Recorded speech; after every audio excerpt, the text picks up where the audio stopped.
Hallelujah. Hallelujah. I know I am the bride that you're returning for, dressed in garments white and wrinkle-free. I have no earthly love that I am holding to. You're the one who means everything to me. Hallelujah. I will sing, I will worship you, I will bow myself down humbly at your throne. I will do anything, I will give everything to you, my Lord. I know I am the bride. Minsan pa. Hallelujah. I know I am the bride that you're returning for, dressed in garments white and wrinkle-free.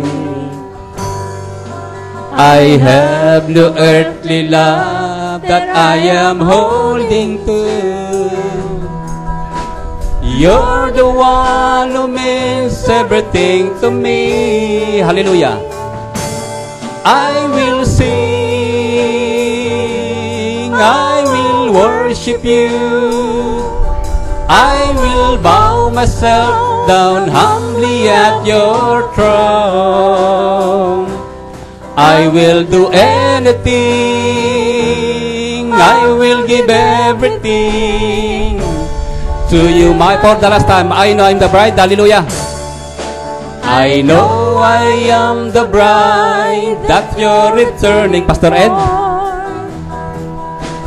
Dressed in garments white and wrinkle-free. I have no earthly love.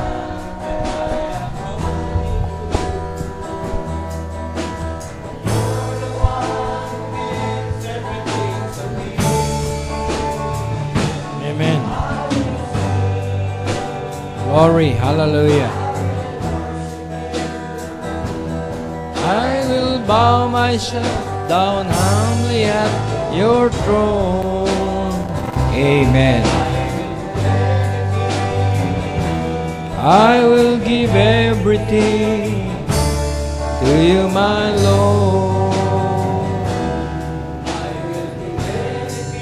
Amen. I will give everything to you, my Lord. Amen. Glory to God. Hallelujah. Manatili po tayong nakatayo, at kung meron po tayong mga Bible ay sama-sama nating basahin sa 1 Corinthians 13 verse 9 hanggang verse 12, 13 hanggang verse 13. Sa wika pong Tagalog ay isang kapatid ang inihiling ko na bumasa.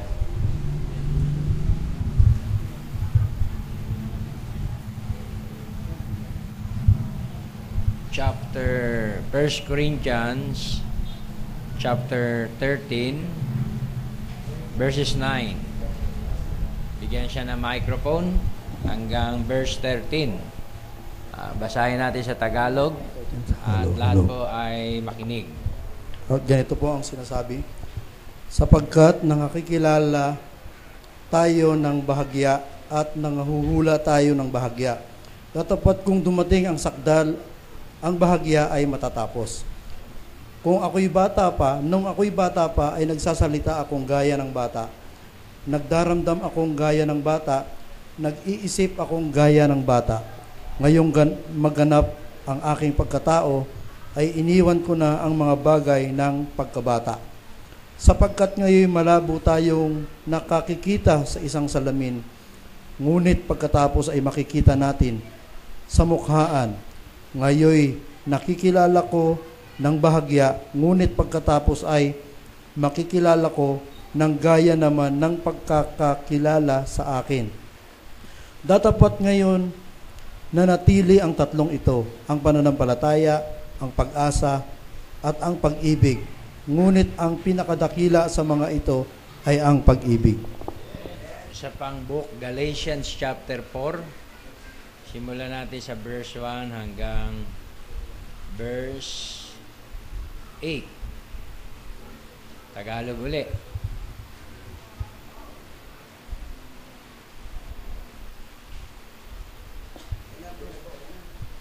Ayan, dyan na lang, basahin sa harap. Verses 1. Galatians chapter 4, verse 1. Hanggang 7. Ngunit sinasabi ko na samantalang ang tagapagmana ay bata, ay walang pagkakaibang anuman sa alipin. Bagamat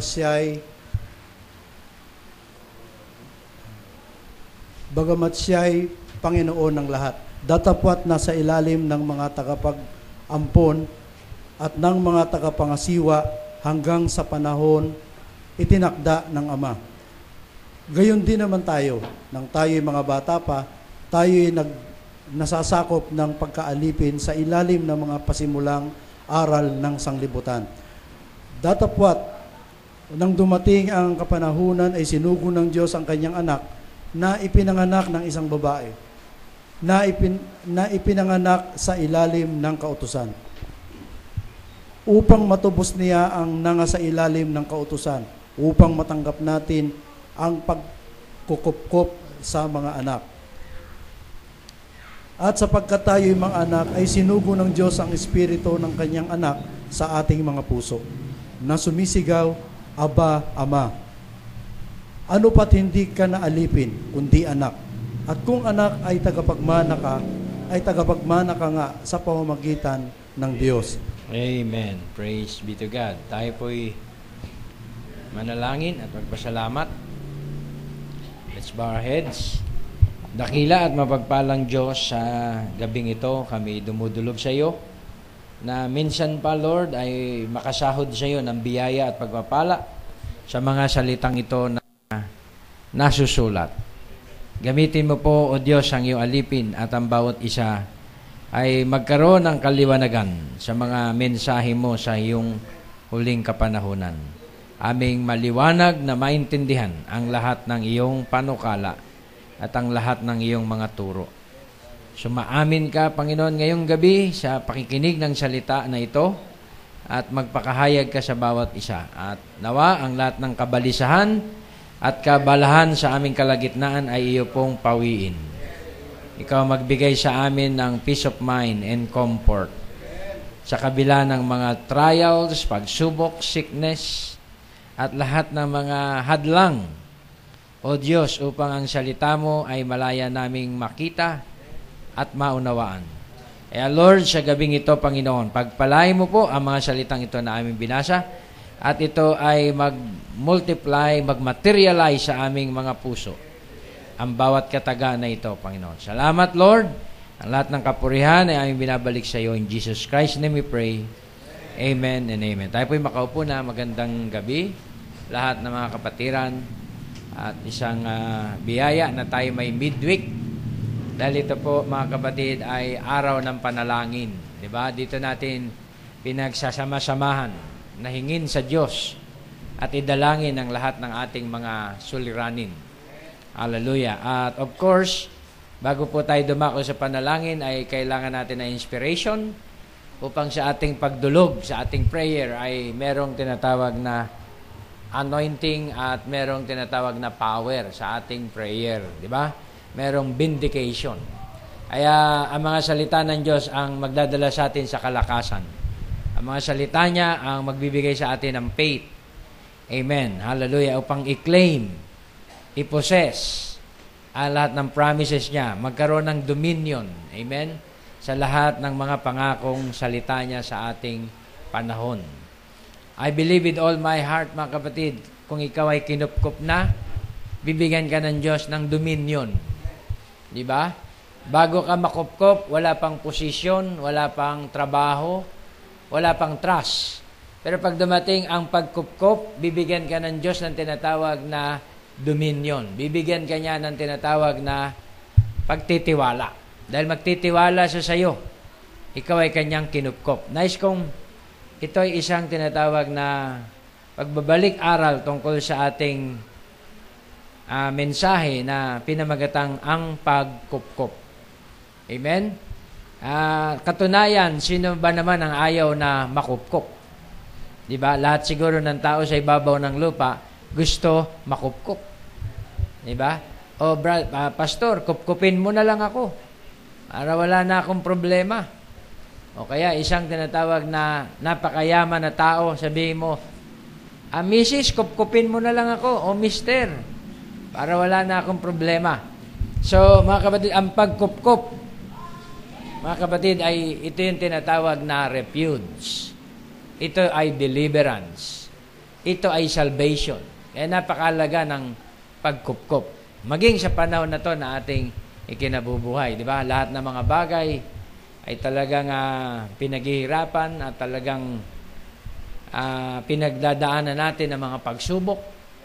Kaya napakalaga ng tinatawag na pagkupkop sa panahon na to. Pero kung may maling kaunawaan sa pagkupkop, may maling understanding sa pagkupkop, mga kapatid, tayo po ay malilihis, tayo ay madadaya. Kaya sa temang ito, mga kapatid, ay ipoposition po natin na sinabi ng Bible at ng propeta tungkol sa tinatawag na turo pagdating sa pagkupkop. Amen. Hallelujah. Sinabi ng Biblia, sa verse 9 ng chapter 13, tayo'y nakakaalam ng bahagya, nakapanguhula ng bahagya. Ngunit kung ang sakdal ay dumating, siya na bahagi ay lilipas. So mga kapatid, ang kalagayan na bahagya, ang kalagayan na tinatawag na bahagi, pag dumating ang sakdal, ang bahagi, mga kapatid, ay magwawakas. So, ang kalagayan ng isang bata, kapag siya hindi pa nakukupkup, ang patotoo niya ay bahagya. Diba? Ang kanyang paglakad sa salita, bahagya. Amen? At ang kanyang pagsunod ay bahagya. Pero kapag dumating ang sakdal, diba? Ang mga bahagya at mga bahagi ay magtatapos. Nung ako ay bata, nagsasalita, kagaya ng bata. Nakakaunawa, kagaya sa isang bata. Nag-iisip, kagaya sa isang bata. Ngunit nang ako'y maging isang ganap o maging isang tao, ay aking iniwan ang lahat ng tinatawag na nakababatang, lahat ng mga tinatawag na pambatang bagay. Ngayon, ay nakakaaninag tayo sa isang salamin ng malabo. Ngunit, mukhaan ay ako'y nakakaalam ng tinatawag na bahagi. Ngunit, malalaman ko kung sino ako, na magkakaroon ako ng kaalaman kung sino ako. Sa 13, ngayon manatili nga ang pananampalataya, ang pag-asa at pag-ibig. At ang tatlong ito at ang dakila ay ang pag-ibig. Bakit isiningit ang salitang pag-ibig? Sapagkat yung charity po ang pinaka-greatest of all. So kung pansinin natin sa diagram, yung tinatawag na charity, yun ang nasa capstone. Di ba? Kaya yun yung pinakamataas sa lahat. Higit pa ito sa hope. Diba? Higit pa ito sa faith. Ang faith ay foundation. Pero yung tinatawag na charity, yan ang tinatawag na pinakadakila sa lahat. At sinundan pa natin, diba, yung sa 13, hindi na natin binasa yon sa 13, ikaw man ay magbigay, maging ang iyong buong sarili ay pasunog mo sa pagbibigay, kawala kang pag-ibig, you are nothing. Kung ikay may pananampalataya, diba, na kahit sa tindi ng iyong pananampalataya ay malipat mo yung bundok na nasa kanan sa kaliwa, kung wala ka rin pag-ibig, ay wala pa rin kabuluhan. Diba? Kaya ang pinaka highest order ay ang pag-ibig. Sapagkat ang pag-ibig, hindi po ito yung tinatawag lang natin na phileo love. o brotherly kindness. Ang pag-ibig po na tinutukoy sa capstone ay God's love. Amen? Ang God's love, ang pag-ibig ng Diyos, mga kapatid, ay ang pag-ibig mo sa Kanyang salita. Amen? Dinala Kanya doon sa tinatawag na posisyon na yon. O glory. Hallelujah. Kaya sabi rito sa Galatians chapter 1, mamaya babalikan natin ito, verse 1. Now I say that the heir, as long as he is a child, differeth nothing from a servant, though he be Lord of all. By foreknowledge, ikaw ay Lord of all, pero as long na ikaw ay child, wala kang pinagkaiba sa servant. Sapagkat ang servant, hindi niya nalalaman kung ano ang ipagagawa sa kanya ng kanyang Panginoon. Hindi niya nalalaman ang lahat ng lihim. Di ba? Kagaya din sa isang bata, kung siya ay child, hindi siya maaaring pagtiwalaan. Hindi siya pwedeng bigyan ng commission. Hindi siya pwedeng bigyan ng authority and dominion sapagkat siya ay child. Okay? Even so, we were children, we're in bondage under the elements of the world. Kung tayo ay bata, tayo ay nananatili pa rin sa pagkaalipin sa lahat ng element, sa ilalim ng elemento ng sanlibutan. Ngunit, kung dumating ang kapunuan ng mga panahon, ang Panginoon ay sinugo niya ang kanyang anak, buhat sa isang babae, na ginawa sa ilalim ng kautusan upang tubusin silang mga nasa ilalim ng kautusan upang tanggapin natin ang pagkupkop bilang mga anak. At dahil kayo'y mga anak, ang Diyos ay sinugo niya ang kanyang espiritu sa ating puso at umiiyak nagsasabing, Aba, Ama. Magkagayon, hindi ka na alipin, kundi ikaw ay isa ng anak. At ang anak ay isang tagapagmana ng Diyos sa pamamagitan ni Kristo. Oh, glory to God. Hallelujah. Now, ang adoption o pagkupkop ay naiiba po, mga kapatid, pagdating sa Biblia. Hindi ka pwedeng kupkupin sa Bible days kung hindi ka tunay na anak. Dito po ang inaampon, hindi tunay na anak. Pero doon sa Bible days, ang inaampon, mga kapatid, ay tunay na anak. Lehitimong anak. Diba? Maring sabihin natin, paano paampunin? Lehitimong anak na. Sapagkat ang mga lehitimong anak, kung hindi ito dadalhin sa tinatawag na bahay ampunan o kupkupan, hindi ito matututo. Diba? Dadalhin siya sa tutorship.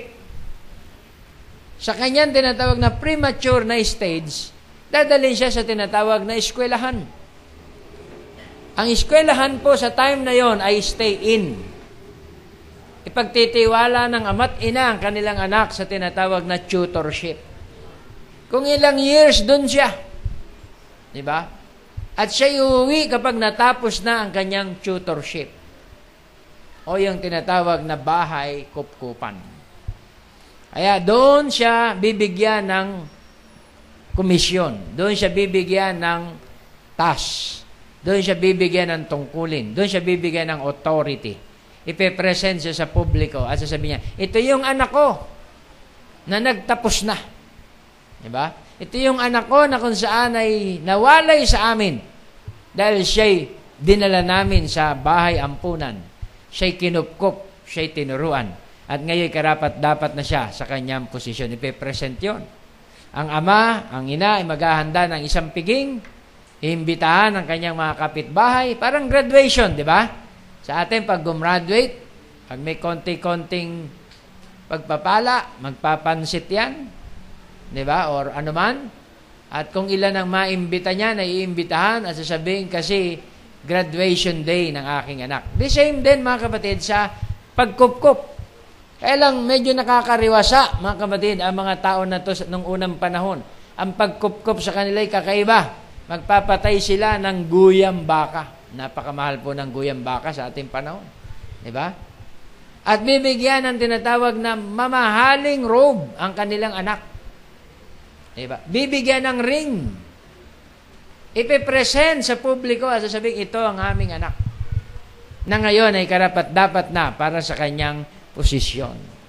Ilalagay yon sa pinakamataas na dako. Kasi para matanaw. Paano masasabi, ito ang aking anak, kung nasa ilalim siya ng stage. Ilalagay siya sa stage. Diba? Ipipresent siya sa publiko. Itataas siya. Ama, mga kapatid. Kaya may mga meaning po ang mga bagay-bagay upang mapansin siya. Ma-acknowledge siya. Yun pala yung anak. Ilalagay siya sa mataas na pwesto. Can you say amen? So, yun tinatawag na adoption. Pagkupkop. Siya'y mamamalagi na sa bahay ng kanyang ama forever.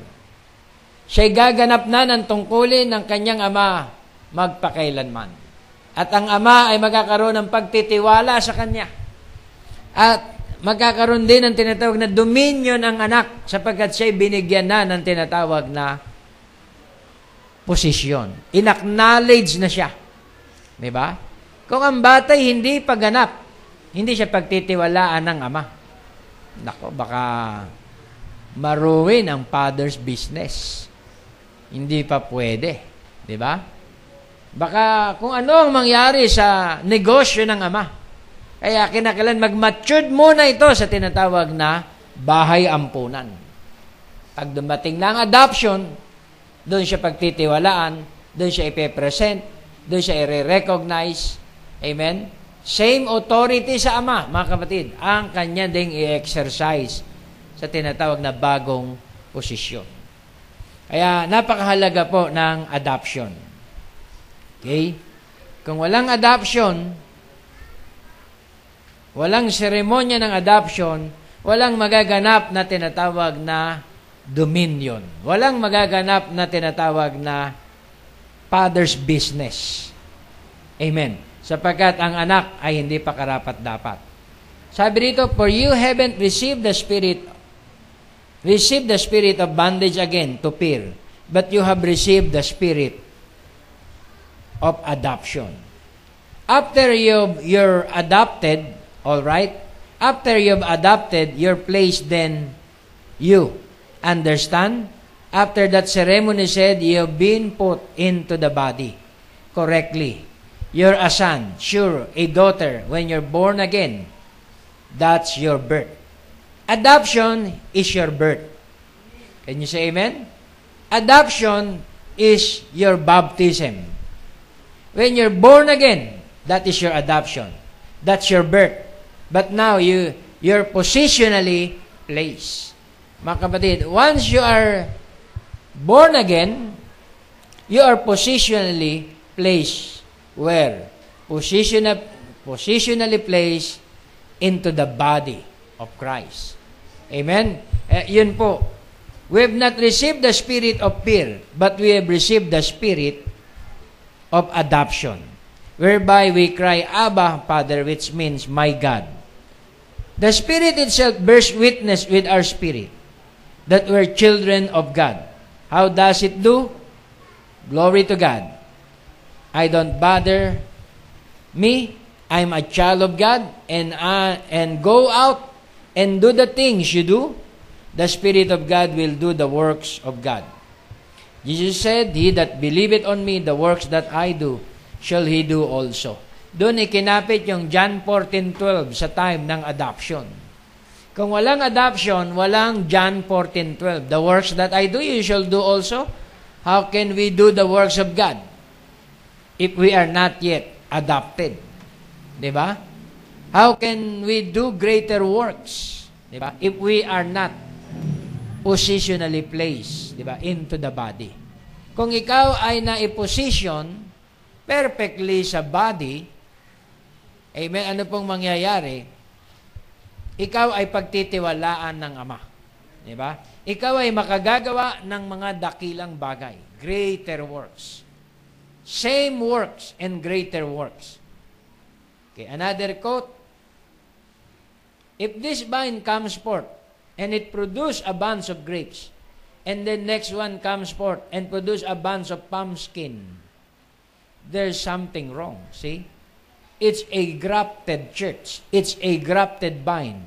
It's a grafted person. And if a person by some denomination belongs to a denomination and call themselves a Christian, and don't have the Holy Ghost and have the power of God and all these things,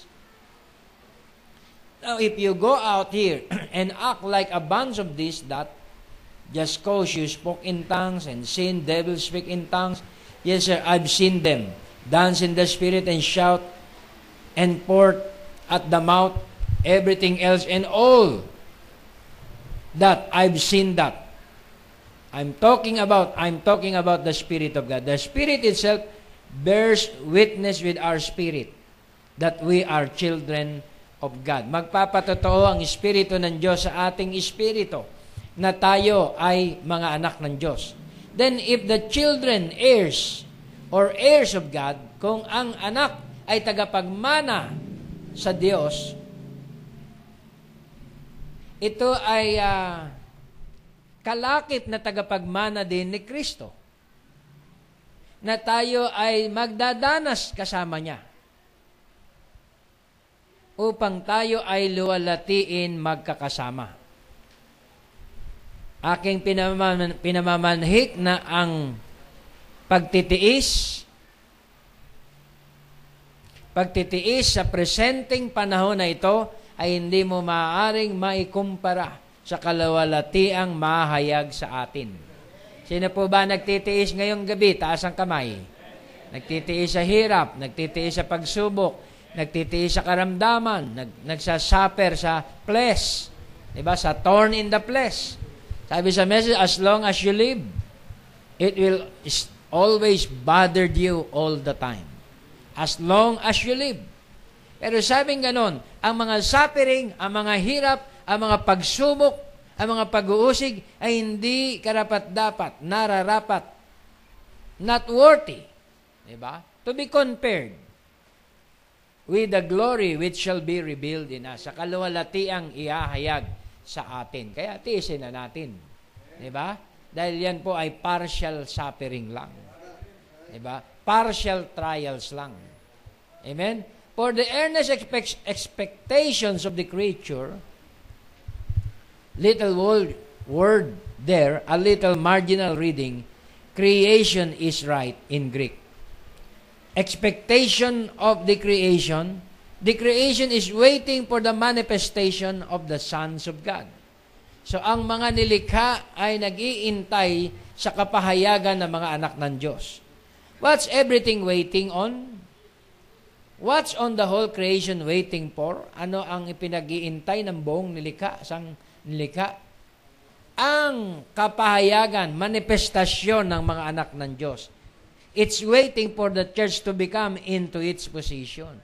Ang mga nilikha ay nag-iintay sa posisyon, di ba, ng kanyang iglesia. Who was the Son of God? When Adam, where was his domain? Saan ang kanyang pamamahala? The earth. He had domain on earth. Is that right? Ito ba'y tama? Meron siyang kapamalaan sa mundo. He wasn't Ela or Elohim then. He was Jehovah, see? That is, I am God, and I've made some lesser ones under me. And I've give them a dominion. And in their domain, the dominion under them is the earth. Man had dominion over the earth. And the whole creation is waiting for the sons of God to be manifested. Oh, ang buong nilikha ay nag-iintay sa mga anak ng Diyos na pumosisyon. Can you say amen? Kasi ang nakaposisyon ngayon sa mundo, hindi mga anak ng Diyos. Diba? Ang nakapwesto sa mga magagandang lupa, hindi mga anak ng Diyos. Ang nakapwesto sa mga magagandang trabaho, mostly, hindi mga anak ng Diyos. Ang nagtatamasa ng mga matinding, di ba, kariwasahan sa buhay, ay hindi mga anak ng Diyos. Amen? Kaya, kapag ang mga anak ng Diyos ay nag-manifest, yung manifestation ng tinatawag na sons and daughters of God, dadating ang dominion sa earth. Amen? Kaya sinasabi nila, mali ang patakaran, mali ang pamamalakad, corrupt ang tinatawag na mga sistema. Sapagkat wala pa yung tinatawag na manifestation ng sons and daughters of God. Kapag dumating yung manifestation ng sons and daughters of God, dadating ang dominion sa isang kumpanya. Dadating ang dominion sa isang pamilya. Dadating ang dominion sa isang trabaho, sa isang tinatawag na larangan ng mga hanap buhay. Kung may manifestation ng sons and daughters of God. Can you say amen? Kaya sa isang trabaho, sa isang eskwelahan, sa isang kumpanya, sa isang pamilya, walang dominion sapagkat walang manifestation ng sons of God. Pero ang buong nilikha ay nag-iintay sa manifestation ng sons of God. Para ano? Para umayos ang lahat ng bagay. 'Di ba? Para mai-order ang lahat ng mga bagay-bagay sa mundo. Sapagkat ang mag-o-order ng mga disorder ay sons of God. Can you say amen? Kaya the whole creation waited for the manifestation of the sons of God. Diba?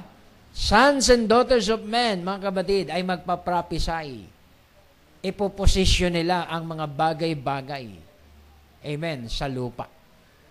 Kaya yung desire ng ating heart, sana walang corrupt. Ano pong anyo sa lipunan ng walang corrupt? Sabi mo, security guard nga lang eh. Diba? Pipila ka sa LTFRB, ikaw na ang una, makikita mo, una ka. Maghihintay ka ng 3 oras. Kaya ka pala naghintay ng 3 oras, inusog yung pangalan mo. Then paglapit mo, una ako kanina eh. Sir, merong mga tinatawag na nauna sa'yo. Diba? Red tape. O, ba't naging pang-8 na ako? Sir, mas nauna yun. Ang ibig sabihin, may underground yun. Security guard na lang. Diba? O sabi mo, MMDA na lang. Hindi wawalisin yung harap mo pag hindi ka. Shh. Hindi dadamputin yung basura mo kapag wala kang lab gift. Sa pinakamababa hanggang pinakamataas ay corrupt. Minsan sa munisipyo, sa Taguig. Christian pa yung nakausap ko. Sa akin, pastor, okay lang. Kahit wala. Pero yung mga amo ko, kailangan po talaga kung yan ay maayos agad, ma-expedite, kailangan po talaga meron tinatawag na love gift. Di ba? Kaya kung hindi po ma-expedite, minamadali niyo yung inyong tinatawag na, ang tawag dito, building permit. Dyan pa lang sa tinatawag na locational permit, 3 months na. Wala pa. Yung locational permit pa lang, 3 months na. Pasensya na kayo, pastor. Tradition na po ito. In vain do they worship me, teaching for doctrines, the tradition of men. Kaya kung walang manifestation ng sons and daughters of God, hindi aayos ang mga bagay-bagay. Hindi babalik sa original na posisyon. Di ba? Kaya wala na pong pag-asa, mga kabatid, ang bansang ito. Dinidiscourage mo naman, pastor, kakandidato pa naman ako eh. Wala na, kahit sino pang kumandidato dito, kung walang manifestation ng sons and daughters of God, hindi siya makakabalik sa kanyang original form. And you say amen. Hindi siya makakabalik sa original program ng ating Panginoon. Pag nagpakatuwid ka sa isang trabaho, 100 ang kalaban mo. Di ba? Kaya may curse. Everywhere may curse. May corruption. May red tape. Di ba? May katiwalian. Amen. Hallelujah. Kaya ang buong nilikha, nag-iintay sila ng manifestation ng sons and daughters of God para bumalik ang promise ng ating Panginoon, para maiayos ang lahat ng mga bagay-bagay sa mundong ito. Oh, glory to Jesus. That is who the Lord Jesus says, but those words don't mean exactly as they sound to us. Just taking them the way they sound has made some people, multitudes, get the idea that Jesus was the first creation of God, making Him lower than Godhead. Then this first creation created all the rest of the universe, and whatsoever it contains, but that is not right. You know that does not line up with the rest of the Bible. The words are, He is the beginner or the author or the creation of God. Hindi siya lower creation, di ba? From God. Hindi siya lower creation than God. Mismo siya yung tinatawag na beginner or author of the creation. Mismo siya ang Diyos. Di ba? Siya yung tinatawag na Alpha. Now, we know for surety that Jesus is God. Very God. He is the Creator. Alam natin ang kasulatan. So, there is no doubt that He is the Creator. He was the Creator of a finished physical creation. Ang tao na kanyang ginawa ay ginawa niyang minor God on earth para magkaroon ng dominion. Amen? Kung si Eva at Adan ay nasa posisyon, mananatili sila sa dominion. Diba? Si Saul, kung mananatili sa posisyon, mananatili siya sa dominion. Bakit si King Saul ay nawala sa kanyang dominion? Si King Saul ay isang backslider na king. Nawala siya sa kanyang dominion. Wala nang dreams, wala nang vision, wala nang vindication, wala nang message from God sapagkat siya ay backsliding king. Diba? Sabi niya, wala na, ayaw na makipag-usap ang Diyos sa akin. Diba? Kaya pinwersa niya yung tinatawag na, anong tawag dito? Witch of Endor. Nag-disguise siya dahil kung mahalata siyang hari, diba, si King Saul ang nagpapatay sa mga witch nung siya ay mainit. Nung siya ay nasa posisyon. Pero ano ito, wala na siya sa posisyon, nag-disguise siya, kinausap niya yung witch of Endor, pwede bang pakilaro mo nga sa baraha mo o sa bolang kristal mo itong mga bagay na nagaganap sa aking buhay? Naka-disguise siya. Sino ka baga? Inalis yung tinatawag na talukbo. Oh, my Lord! Sabi niya, ikaw pa lang aking Panginoon. Bakit mo ako dinaya? Hindi ba't pinapatay mo ang mga kagaya ko? Hindi na ngayon. Ako ay isang backsliding king. Laruin mo yan at walang kapahamakan na darating sa'yo. Sabat ako'y tinakasan na ng pangitain. Tinakasan na ng dreams. Tinakasan na ng mensahe. At wala na akong mensahe. Hindi ko na alam ang mga bagay na magaganap. Nilaro ng Witch of Endor. Ang Panginoon ay tinalikuran ka. Sapagkat ikaw ay tumalikod sa salita ng Panginoon. Bukas, amen, lumitaw ang isang tinatawag na tao, si Samuel, bukas kasama na kita sa aking kalalagayan. Amen? Ba't hindi ka na nagsalita o propeta, Samuel? Dahil tinalikuran ka na ng Panginoon o aking anak, sabi ng propeta. Pero bukas, ipapack up ka na ng iyong ama. Amen? Si Saul, naligtas din. Kaya lang siya, mga kapatid, ay inuwi. Nawala sa posisyon. Si Samson, di ba? Si Samson ay isang powerful na tao. Hindi naman mataba si Samson, hindi naman malalaki ang muscle. Si Samson ay may anointing. Patpatin din si Samson. Amen? Patpatin din si Samson. Sino po patpatin dito sa atin? Siguro, yan, si Lionel. Mataba lang ng konti siguro, may muscle ng konti. Pero ganyan lang ang kalagayan ni Samson. Nung may anointing siya, malakas siya. May dominion siya. Pinaglalaruan lang niya ang Palestine. Di ba? Yung 30 katao, sandali lang yon para balugbugin ni Samson. Pero si Samson ay nawala sa posisyon.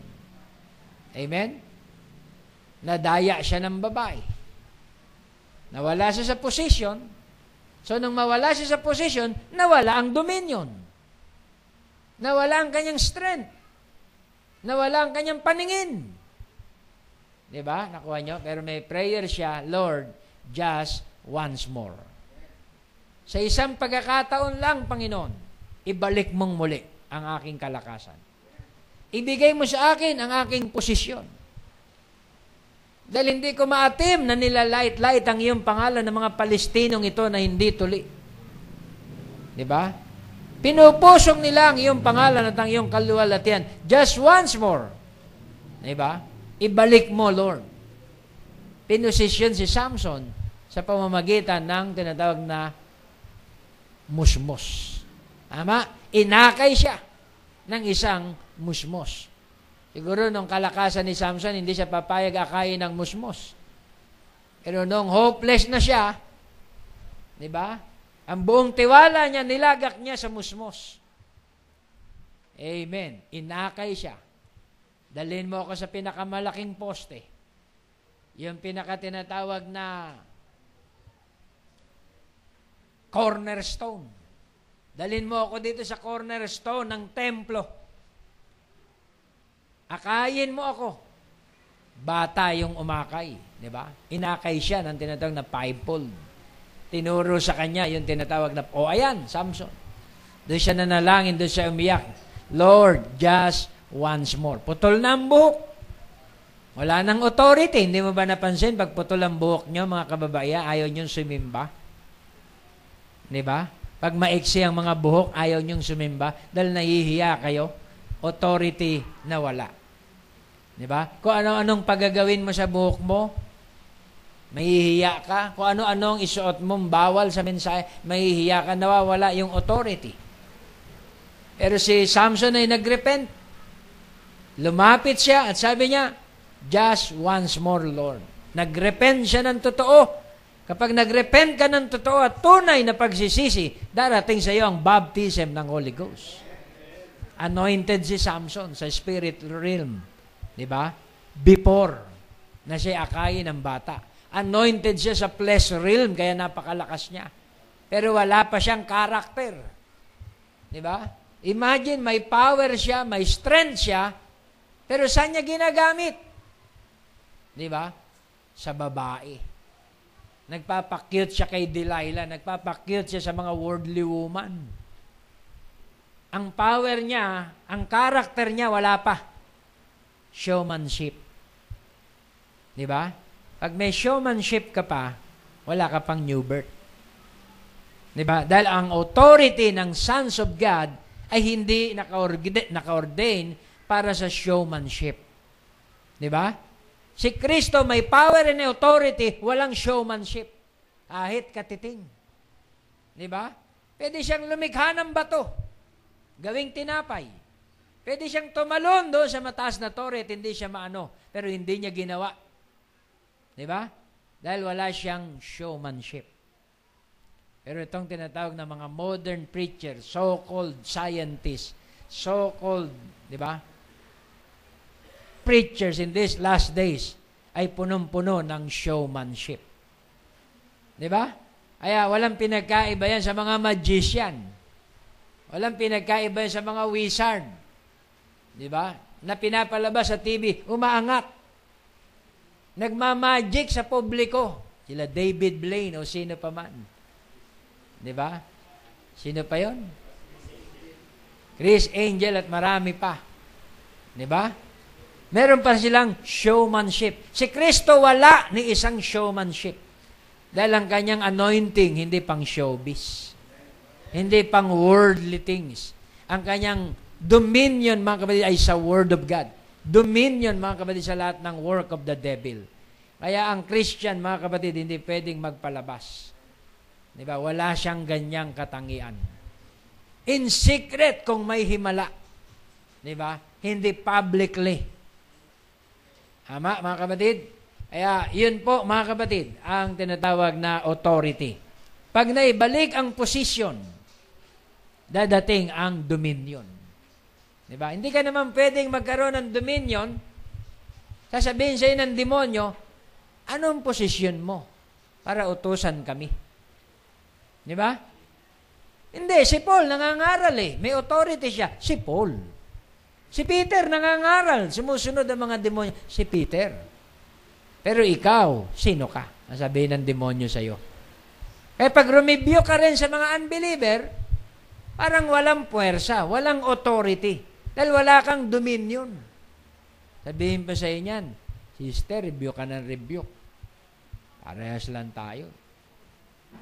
Mas maingay ka pa nga eh. Ni-record ko yung boses mo. Grabe.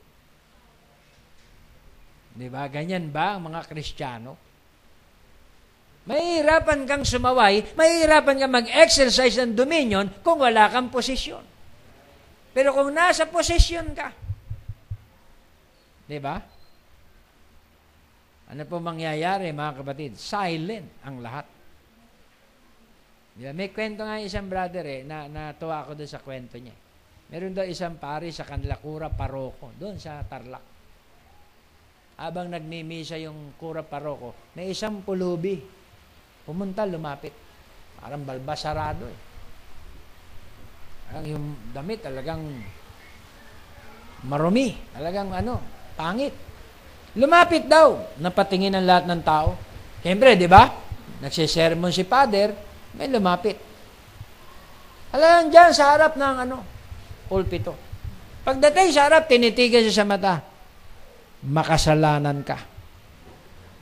Ginano.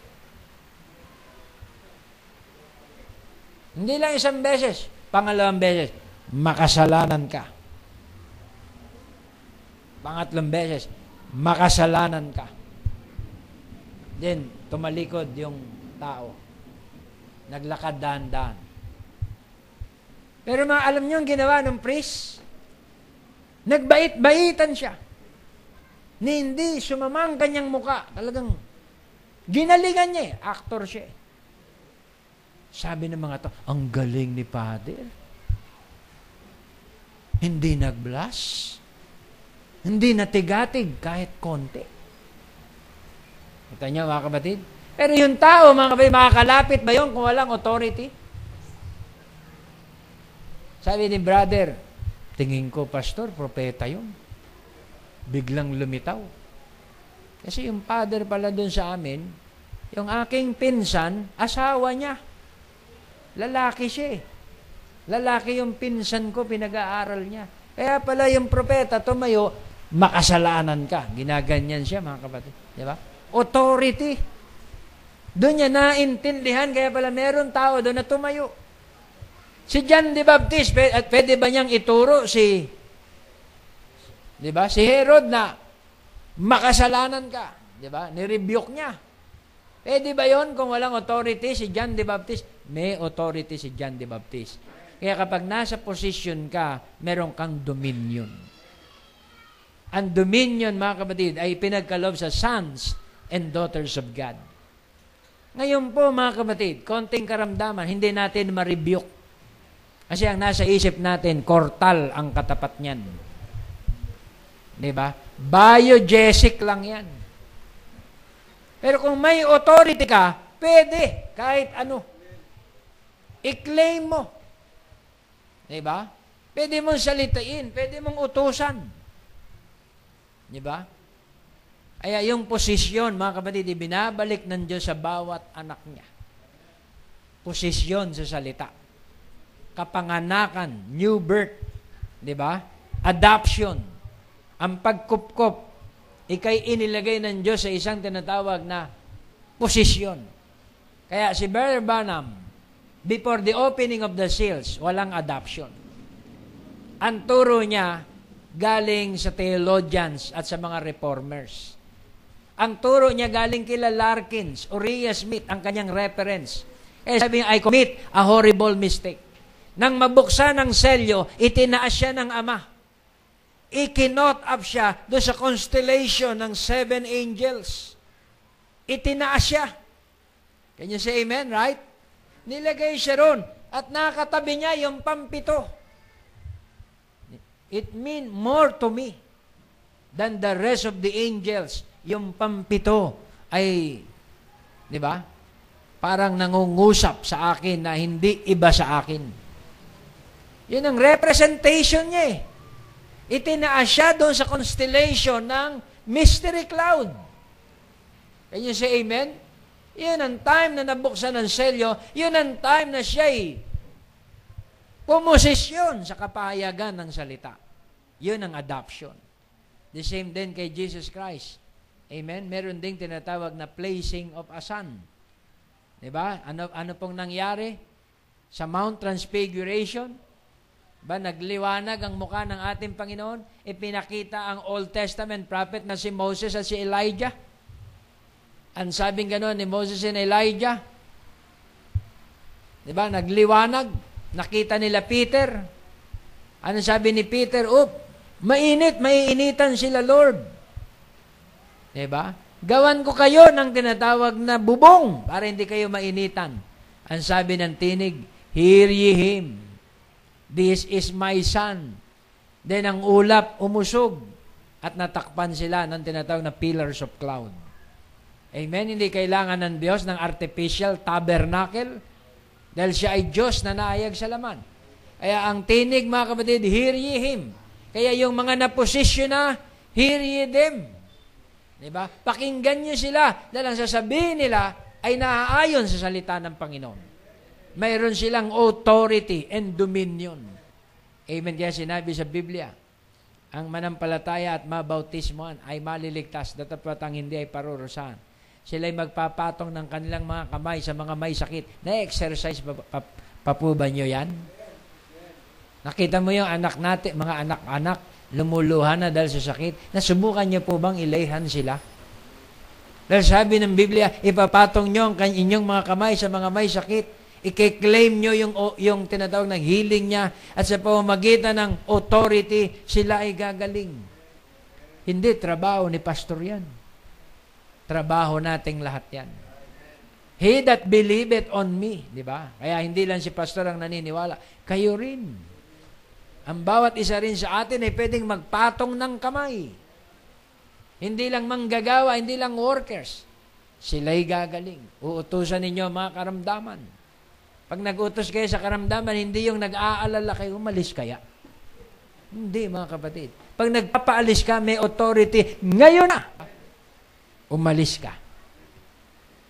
Di ba? Tatawad pa ang demonyo, pwede bang bukas na lang? Ngayon na! Yun yung authority. Yun yung dominion. Hindi ko na ninanais na makita ka pa dyan. Di ba? Grabe yung pagpapaalis yun. Di ba? Tinatalian kita mula ngayon. Dalhin mo na lahat ng iyong tinatawag na mga attributes. Alis na. Alam, ang pagpapaalis, parang pinagtatabuyan. Ganun ang gawin nyo sa tinatawag na demonyo. Ewan ko kung hindi umalis yan. Di ba? Pag pinaalis nyo sila, parang pinagtatabuyan nyo sila sa kanilang kinalalagyan. Kasi nasasarapan yan ng demonyo. Pahiga-higa yan sa templo. Nasisiyahan sila dahil kumakanlong sila. Yun ang diseases and sickness. Yan ay life form. Espiritong tumitira sa tinatawag na mga weak cell ng tao. Pag weak ang cell mo, titira ang spirit para ang espiritu mabuhay. Kasi demon means destroyer. Kaya sa parte at bahagi ng ating katawan, may mga mahihinang cell, doon siya titira. Pero pag siya, mga kapatid, ay napaalis at napalayas, nangangatog siyang aalis, sapagkat ang nagpapaalis, may dominion, may authority. Pastor, baka hindi umalis. Marami pa akong atraso. Hindi, mga kapatid, kung ikay born again na, kung ikay nasa posisyon na, di ba? Isarado ang pinto, tawagin ang asawa, buong pamilya, mag-approach sa Lord, Lord, saan po kami nagkamali o nagkulang? Sa pagkakataong ito, Panginoon, kung kami may nakagawa ng kamalian sa iyong paningin, hihingi ka muna siyempre ng repentance, di ba? Right? Ay iyo po kaming patawarin. Nakapag-isip man kami ng hindi karapat-dapat. Nakapag-self-pity man kami sa iyong salita at sa iyong presensya, ipatawad mo po lahat ng hindi kaaya-aya. At nais ko po, sa oras na ito, aalis to. Aalis yan. Aalis, mga kapatid, ang kaway. Dahil meron tayong dominion and authority. And you say amen? Hallelujah. Utusan mo ang espiritu ng karamdaman dahil buhay din yan na siya'y umalis. Binigay sa atin ng Diyos ang lahat ng dominion, ang lahat ng tinatawag na kapamaraanan at kapahayagan upang tayo'y magtagumpay. Bakit hindi tayo nagtatagumpay? Dahil wala po tayong paniniwala. Wala pa sa atin ang pagsunod. Kasi kaya hindi ka sumusunod, hindi ka pa naniniwala 100%. Tama, mga kapatid? Pag may bagay na sinabi sa'yo, ibinilin sa'yo, ipinayo sa'yo, hindi mo pa nasusunod yon kasi hindi pa lubos ang paniniwala mo.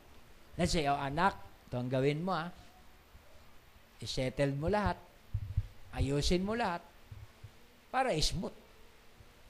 Diba?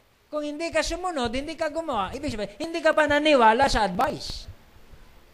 Diba? Hindi ka naniwala sa counsel. Kaya walang manifestation, puno ng failure, puno ng tinatawag na kapahamakan at pagdurusa dahil walang obedience. Can you say amen? Ang sons and daughters of God, nagpahayag muna ng obedience bago siya nilagay sa tinatawag na position. Ang obedience sa time ng tutorship. Ang obedience sa time ng tinatawag na pagsubok. Diba? Kaya sa time ng tinatawag na obedience, pag nakita ng Diyos ang iyong tinatawag na obedience sa kanyang salita, dadalhin kanya sa iyong position. Amen?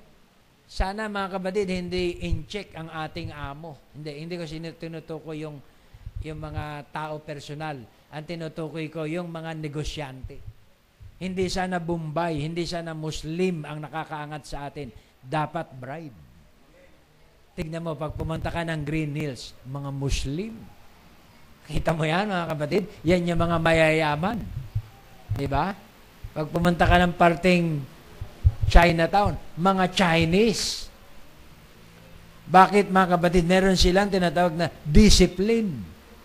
Alam ni Brother Jaime yan. Diba? Pilipino, kita. Sige, Brad, sampulan mo. 500, gastos 600. Tama, mga kapatid? Yun daw ang Pilipino. Chinese, kita 500, gastos 100, save 400. Kaya, meron silang discipline. Diba? Kaya, yung mga Christians, dapat magkaroon sila ng obedience and discipline. Wala, Pastor, happy-go-lucky kami. Minsan lang ang buhay. Kaya ubos biyaya ito, Pastor. Diba? Pero ang buhay, sabi nga, weather lang. Hindi laging puro, diba? Blessing. Mga kapatid ko, hindi ko alam yan. Diba? Hindi ako makapagpapatuloy. Kung hindi ako binigyan ng wisdom ng Diyos para lakaran ang kanyang salita, hindi ako makapagpapatuloy. Ang preaching ko maaapektuhan. Di ba? Nakarinig na ba kayo ng mga ganong pastor na nagpapaawa sa pulpito? Marami, mga kapatid. Pero by God's grace, hindi ko nililipap ang aking sarili. By God's grace, mga kapatid, hindi ko yan ginawa. Because I know, mga kapatid, na ang aking Savior ay mayaman. Can you say amen?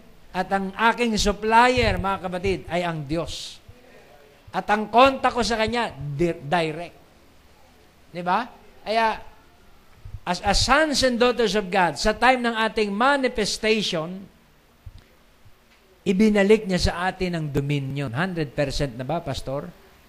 Hindi pa naman. Pero binalik niya na sa atin ang dominion. Paano yun, Pastor? Hindi ko maintindihan. Binalik niya na sa atin ang authority. Wala naman tayo kahit ano eh. Diba? Pero meron tayong dominion. Bigyan ko kayo na example. Kailangan ni Lord sumakay. Wala naman siyang mayayamang membro para sumakay ng asno. Diba? Pero dahil triumphal entry, inutusan ng mga alagad by faith, puntahan nyo yung tao doon na siya'y mayaman at siya'y may asno, ito ang sasabihin nyo sa kanila, kailangan ng Panginoon gamitin ang asno mo. At yun ay ipapagamit niya sa Panginoon. So yung mga alagad, hindi kinabahan at hindi natakot. Thus saith the Lord. Can you say amen? Kinausap niya yung tinatawag, may-ari ng sasakyan. Kailangan ng Panginoon ang Fortuner mo. Sasakay siya ngayon. Diba? Ngayon, sabihin mo nga yan sa mayaman, kaya nyo? Pastor, wala naman si Lord eh. Sa panahon yun, ang triumphal entry.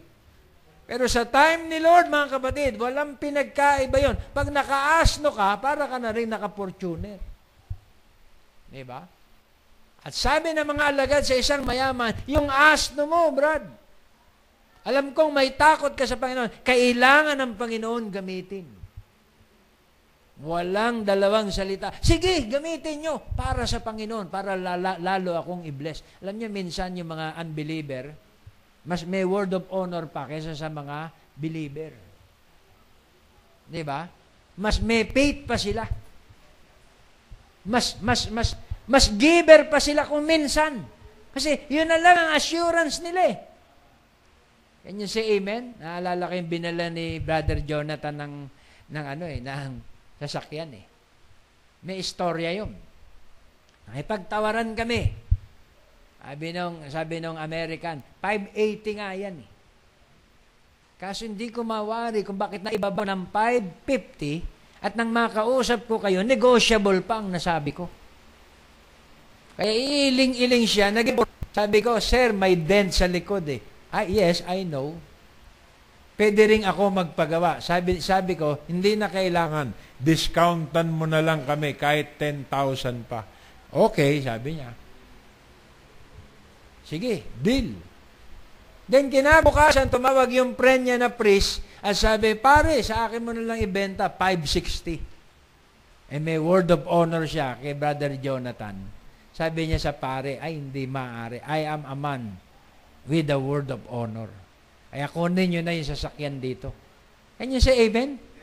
Hindi lang yun, nakikiramdam kami. Pagdating namin doon, ang dami namin, sabi ng Amerikano, sige, kumain kayo. Taya ako dyan. Pambihira. Sasamantalahin ko to, baka sa pamamagitan nito, magkaroon siya ng eternal life. Sabi sa Biblia, magbigay ng isang basong malamig na tubig sa kanyang alipin, papasok sa kare ng langit. Iba to. Lunch pa to. Mababa na nga yung kita, yung nabenta niya, nalabasan pa siya na 1,000. Ilan kami kasama si Brother Nonoy? 5 kami. Diba? Wala siyang regret na, sige. Kaya nung nagkwentahan doon sa bangko, ang natira sa kanya 14,000, nagkakamot siya ng ulo. Akala niya 40,000 pesos, sobra, naka-encumbered yung sasakyan. Pero anyway, masaya na rin siya. Diba, nakita niyo mga kapatid, sa mundo na to, mga kapatid, marami pa rin palang mabubuting tao. Sila yung hahatulan sa great white throne na papasok sa buhay na walang hanggan because they are good to God's people. They are good to the bride. Kaya pag may mga taong ganun, sige, tanggapin nyo. Dahil yun lang ang tanging chance nila para maalala sila ng Diyos sa araw ng paghukom. Amen? Can you say amen? Kaya purihin na ating Panginoon. Hallelujah. Position, dominion, authority. Ibinalik sa bride nung siya ay maborn again. Kaya sabi dito sa quote, Malapit na ako magtapos dito. Within 5 minutes.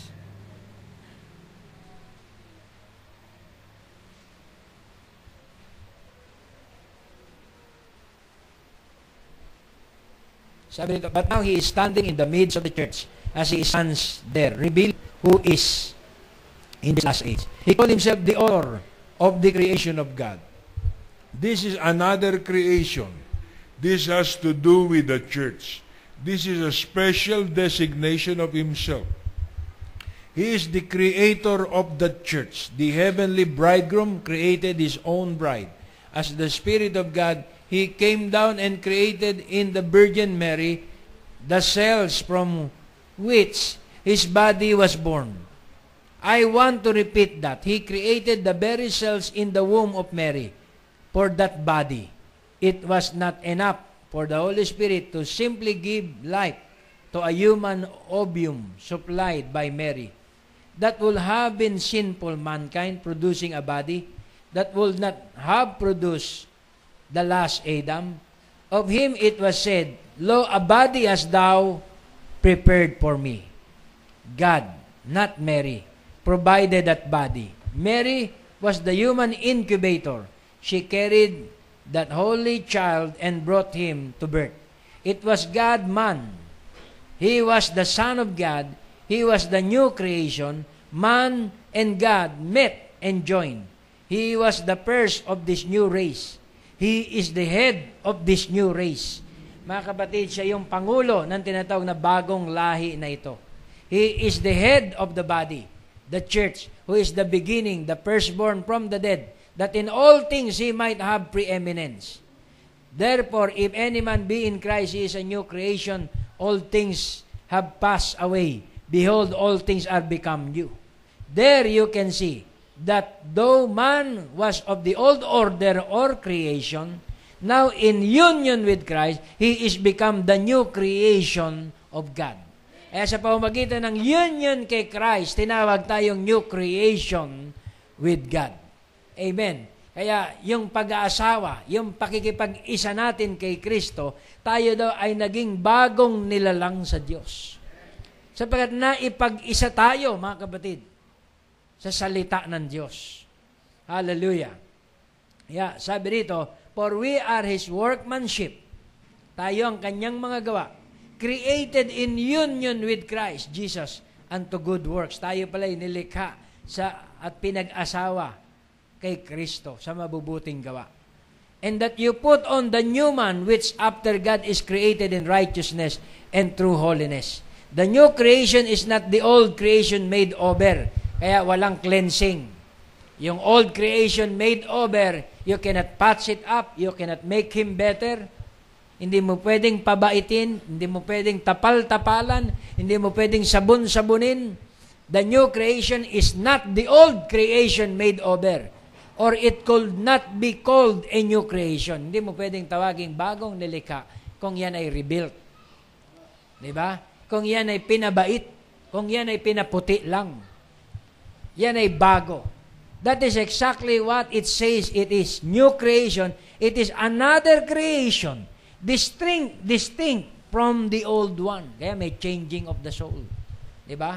Merong tinatawag na replacement. Replacing ng tinatawag na from old to new. Amen. Hallelujah. No longer is he dealing by ways of the flesh. That was how he dealt with Israel. He chose Abraham, and of Abraham issue through the godly Isaac line, but now out of every kindred, tribe, and nation, he has purposed a new creation. He is the first of that creation. He was God created in the form of a man. Now by His Spirit, He is creating many sons unto Himself, and God the Creator creating Himself a part of His creation. This is the true revelation of God. This was His purpose, and this purpose took form through election. That is why He could look right down to the last age, when all will be over, and see Himself still in the midst of the church as author of this new creation of God. His sovereign power brought it to pass by His own decree. He elected a member of this new creation. He predestinated them to the adoption of children according to the good pleasure of His will. By His omniscience and omnipotence, He brought it to pass.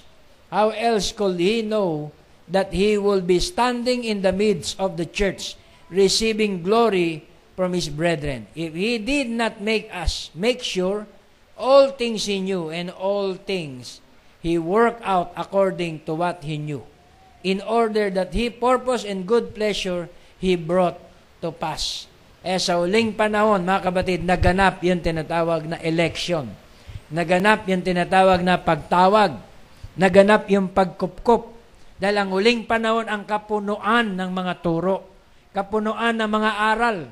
Hindi magaganap ang pagkupkup kung hindi mabubuksan ang mga selyo. Kung hindi mabubuksan ang buong panukala ng Diyos. Mananatili pa rin tayong nasa ilalim ng kautusan. Mananatili pa rin tayong tumitingin sa malalabong salamin. Mananatili pa rin tayong sumusunod ng bahagya, lumalakad ng bahagya, dahil sa mga bahagyang mga katuruan ng kapanahunan. Kinakailangan dumating ang kapunuan. Amen. Upang magkaroon tayo ng manifestation at ma-place tayo positionally sa kanyang katawan. Kaya kung hindi dadating ang tinatawag na fullness of time, hindi dadating ang tinatawag na perfection. Amen? Hindi dadating yung tinatawag na triumphal capstone. Now comes our triumphal capstone on the baptism with the Holy Ghost. Kaya ang baptism ng Holy Ghost, hindi dalawang pagparito. Na kailangan mag-repent ka muna at mabaptize ka ng Holy Ghost. And after that, doon ka darating ang adoption. Hindi po ganon. Mali po yun. Inisa to lahat. Yung pagkupkop ay siya ring pagpanaog ng Espiritu ng Ama, crying in our hearts, Abba, Father. Yung Espiritu ng ating Ama na ibinigay sa ating mga puso ay siya ring baptism ng Holy Ghost. Sa Galatians chapter 4, di ba, yung, but when the fullness of the time was come, God sent forth His Son, made of a woman, made under the law, to redeem them that were under the law, that He might receive the adoption of sons. And because you are sons, God had sent forth the Spirit of His Son into your hearts, crying, Abba, Father. Ano po yon? Baptism ng Holy Ghost. Nung suguin ng Ama ang Espiritu ng Kanyang anak sa ating puso, yun ang baptism ng Holy Ghost. When you are baptized with the Holy Ghost, thou art no more a servant. Hindi ka na alipin ng bisyo. Hindi ka na alipin ng mundo. Hindi ka na alipin ng kasalanan ng mundo. But a son. And if a son, then an heir of God through Christ, then it is Jesus Christ came forth, died upon the cross, and accomplished redemption. Nagawa niya, mga kapatid, ang pagtubos, restoring to the original owner by means of purchase or paying the price. And thereby place us as sons. Doon ka lang na-place. Doon ka lang na-posisyon. Can you say amen? Nang bayaran ng original owner ang price. Amen. Hallelujah. He did not make us sons, for we were already His sons. But He placed us as sons. Kaya hindi tayo ginawang anak. Dati kami ay Diablo. Ginawa lang kaming anak. Hindi po yun. Same species. Hindi po ako naniniwala doon. Kailangang mamatay ang lumang pagkatao. Kailangan mamatay ang lumang soul para ang bagong soul ay isilang sa'yo. Amen. Hindi pwedeng i-makeover. Same soul, makeover. I don't believe that. Same person, makeover. I don't believe that. Tutubo pa rin ang sungay nun. Hindi, putol na, pastor eh. Tutubo pa rin yun kahit putol na. Ang requirement doon is death. Death to your old being. Kailan dumating yon? Nung may pag-aalinlangan ka pa sa salita, nung may doubt ka pa sa mensahe, wala pang birth na nagaganap. Nung nagrarason ka pa sa kanyang salita, wala pang birth, wala pang kaganapan na naganap na kapanganakan. Hindi, pastor, may panubigan na. Meron ng mark ng blood. Hindi pa po yun ang sign ng birth. Pastor, may spirit na, dancing in the spirit, prophesying. May vision na ako, may dreams na ako. Hindi pa rin yan ang sign ng birth. Ang sign ng birth ay death. It takes death, di ba? To be born again. Kailangan ng kamatayan ng una mong pagkatao bago ka isilang na maguli. And we're held captive by the devil, but we were sons. Nonetheless, and hear this, and because you are sons, God hath sent forth the Spirit of His Son into your hearts, whereby you cry, Father. Upon whom did the Spirit fall at Pentecost? Sons at Corinth, upon sons while they heard the Word. Kaya kailan dumating sa atin ang baptism ng Holy Ghost? While you heard the Word. Diba? Upon hearing and hearing the Word of God, then comes the baptism of the Holy Spirit. Habang dumidinig ka ng salita ng Diyos, at habang dumidinig ka, nagkakaroon ka na ng tinatawag na kaliwanagan. Yun ang baptism ng Holy Spirit. Can you say amen? Dumadating na ang kaliwanagan sa atin. Yun ang posisyon. Yun ang new birth. Yun din ang adoption. Yun din ang baptism ng Holy Ghost. Pag nandun ka na sa posisyon na yun ng kaliwanagan, mayroon ka ng dominion. Dominion over the sins. Diba? Dominion over the things of the world. Pastor, hindi ko pa mapagtagumpayan ang mga bagay ng sanlibutan. Nahihirapan pa ako na ma-overcome. Sa message, mga kapatid, once na ikaw ay new birth na, ma-overcome mo na ang things of the world. Magkaroon ka na ng dominion. The gates of hell shall not prevail against you. Meron ka ng dominion. Can you say amen? Hallelujah. I hope na naunawaan natin itong mensahe. Mga kapatid, hindi po biro-biro ang adoption. Adoption, mga kapatid, ay placing of a son. Ang tinig mo, parehas din ng ama. Di ba? Kaya sinabi, sinugo ng ama ang kanyang servant. Anong ginawa ng mga tao? Pinatay nila ang servant na sinugo ng ama. Ngayon, sinugo ng ama ang anak. Anong ginawa ng mga tao? Ipinapatay din nila pati ang anak. Amen? Can you say amen? Kaya ang ginawa ng ama, siya na mismo ang sumugod. At pinagpapatay niya. Pinarusahan niya ang mga taong hindi tumalima sa kanyang mga sinugo. Sa huling kapanahunan, mga kapatid, sinugo na ng ama ang kanyang anak. Tayo po yung kanyang mga anak. Di ba? Sinugo na ng ama ang kanyang dominion sa earth. Amen. Kaya may mga tao nagte-testify. Pagkasama namin kayo, Brad, parang payapa. Parang may peace of mind kami. Parang may victory kami. Parang tinutugon ang aming prayer, Brad, pag sa church nyo pinag-pray. Ang tawag po doon, dominion.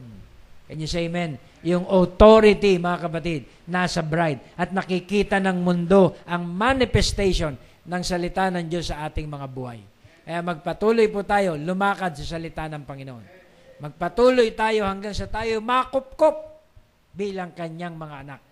Pag tayo'y nakupkop na, mga kapatid, yun na yung word na sinabing sa message na greater is He that is in you than he that is in the world. Doon na babanggitin ang mga kataga na yon, mas dakila ang nasa iyo kaysa nasa sanlibutan. Can you say amen? Yun yung paghahari ng mga anak. One of this day, magkakaroon ng full dominion sa earth. Yun ay sa time ng millennium. So God bless you all, mga kapatid. I hope naunawaan natin yung placing of a son. Pag tayo ay nailuklok na, saan tayo niya paghahariin? Dito sa millennium. Magkakaroon tayo ng dominion. Sabihin natin sa mga hayop, susunod sila. Sabihin natin sa mga bagay-bagay, nature, susunod sila. Now, dito sa earth, sa ating panahon, potentially, susunod sila. Sapagkat tayo ay adopted sons and daughters of God. Binalik sa atin ang authority. Amen? Ano po ang third vision? Ano yung tinatawag na third pull? I-close mo ang pintuan. Mag-pray ka in secret. At yung Father in heaven, nakakarinig sa iyo sa secret, ay sasagutin niya ang iyong mga dalangin. So God bless you all. Yun po yung little room experience. Yun ang third pull. Yun ang adoption time. Tayong lahat tumayo. Tayo manalangin.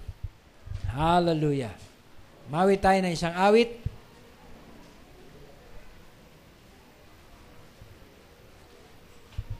Glory to God. Hallelujah. Ito, may prayer request. Ating idulog sa Panginoon lahat ng panalangin. Hallelujah. Gabayan si Sister Sarah. Okay. Bukas sa kanyang training bilang isang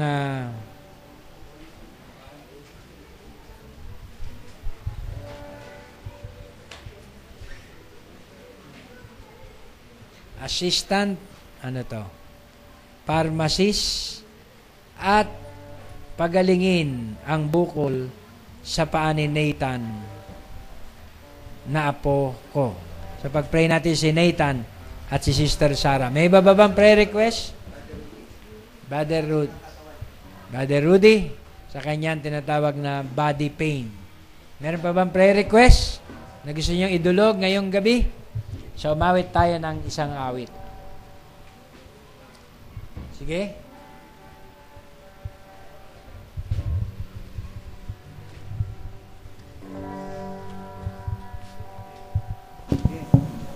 All is well.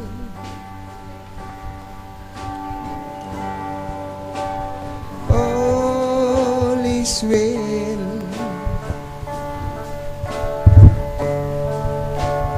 We have heard the message, shalom. All is well.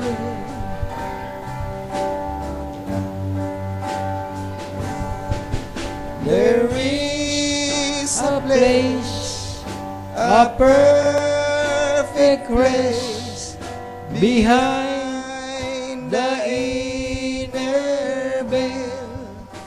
So rest, little bride, rest, for all is well. Glory once again. All is well.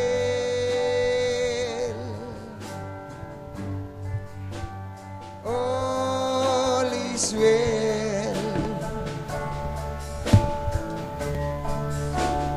We have heard the message, shalom. All is well.